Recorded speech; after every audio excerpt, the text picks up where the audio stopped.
Bom, gente, a gente está aqui ainda estudando um pouco mais sobre essa doutrina e espero que a gente tenha abrido os horizontes, né, daqueles que estão chegando e aqueles que já estão na igreja, que ele possa se voltar mais a estudar as nossas doutrinas da fé reformada. Mas eu quero fazer uma pergunta bem, eu não posso dizer capciosa, mas é uma pergunta um pouquinho difícil.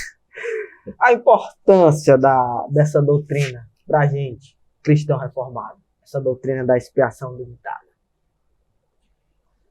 Meu irmão, essa doutrina, ela é coerente com todo o contexto bíblico, Do né? Gênesis e Apocalipse. E Gênesis e Apocalipse. Então a gente pode lembrar da chamada de Deus, chamada de Abraão por Deus, né? Você acha que Abraão era o único habitante de Ur? Não. Você acha que só existia Ur como cidade? Não. Então daí a gente pode concluir que Deus escolheu determinada pessoa em determinado lugar. Quando Deus chama os hebreus lá do Egito, só os hebreus eram escravos. Não. O reino lá do Egito, provavelmente, era um reino, isso a história já conta, o reino forte, né? Certamente muitas nações eram escravas, como eram os hebreus. Mas Deus resolveu tirar de maneira muito com milagres aquele povo hebreu.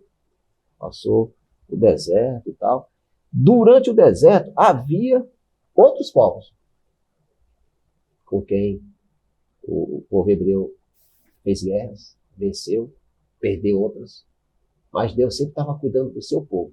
Ou seja, veja que Deus não era ali, embora criador de tudo, mas ele tinha um apreço, um cuidado especial com o povo hebreu, né?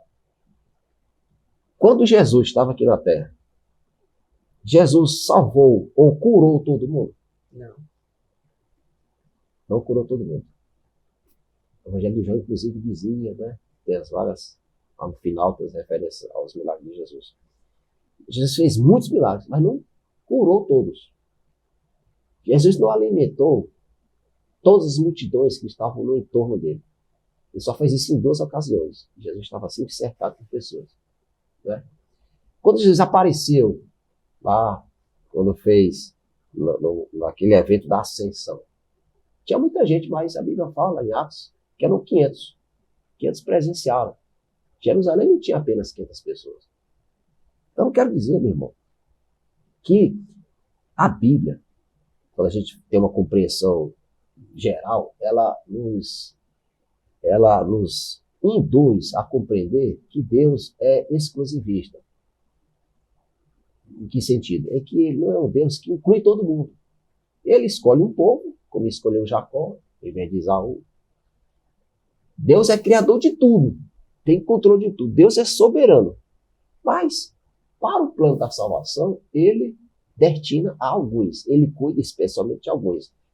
Voltando um pouco naquela história de Daniel, Deus usa também quem não é judeu, que não é hebreu, que não é povo dele, porque ele é Deus soberano sobre todos. Então Deus usou Ciro, Deus usou Dario, do Império Medo-Persa e tal. Deus usou o Assuero, Deus usou o Faraó, né? Deus usou essas pessoas todas. O mundo está nas mãos de Deus. No entanto, é importante que a gente compreenda, porque muitas vezes quando a gente fala em expiação limitada, também passa a ideia de que eu estou reduzindo Deus, né? É um Deus, é um deusinho, é o Deus dos crentes. Não estou dizendo nada disso. Estou dizendo que é um Deus criador, soberano, tem controle de tudo. Mas que para a salvação, ele entendeu, a gente pode extrair isso, essa informação do texto sagrado, que para alguns é que ele vai destinar a sua salvação. O homem todo está condenado à morte. É tanto que na palavra de Deus ele diz, ele trata acho que é uma porção da palavra de Deus, ele trata o povo que ele escolheu como propriedade peculiar, né? Isso. Então isso dá uma alusão que ele escolhe, ele elege e ele fecha, né? Ele limita aquele povo para ele, né? Aquele povo que ele cuida, aquele povo que ele salva, aquele povo que ele dá provisão, né? E Deixa eu fazer um complemento aqui interessante, sem trazer e querer provocar nenhuma polêmica e jamais ofender os nossos irmãos que creem de maneira diferente. Como eu falei, a doutrina da expiação limitada, ela não é uniforme nem nos arraiais nossos, né, calvinistas. Mas olha só, aqueles que se ressentem da palavra limitada, os teólogos já desenvolveram outras expressões. Ao invés de ser limitada, você diz expiação determinada. Você usa limitada, determinada. E outro argumento. Aqueles que não acham que existe uma expiação limitada, entendem que a expiação de Cristo, ela se limita pela vontade humana.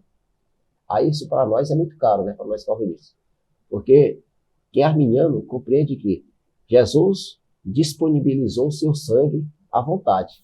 Caberia ao ser humano escolher ou não. Ou seja, veja o absurdo, né, da minha compreensão disso. Não quero admitir a expiação limitada, mas imagina, eu colocando aqui numa posição de arminiano. Eu estou dizendo que individualmente eu posso limitar essa ação do sangue de Cristo com todo o seu poder sobre a minha vida. Ou seja, a soberania de Deus aí não teria uma força capaz de me inclinar ao sacrifício de Cristo. Entendeu? Estou dizendo, a pessoa se recusa a expiação limitada, mas ele admite que o ser humano pode, pela sua vontade, limitar o poder do sacrifício de Cristo sobre a sua vida.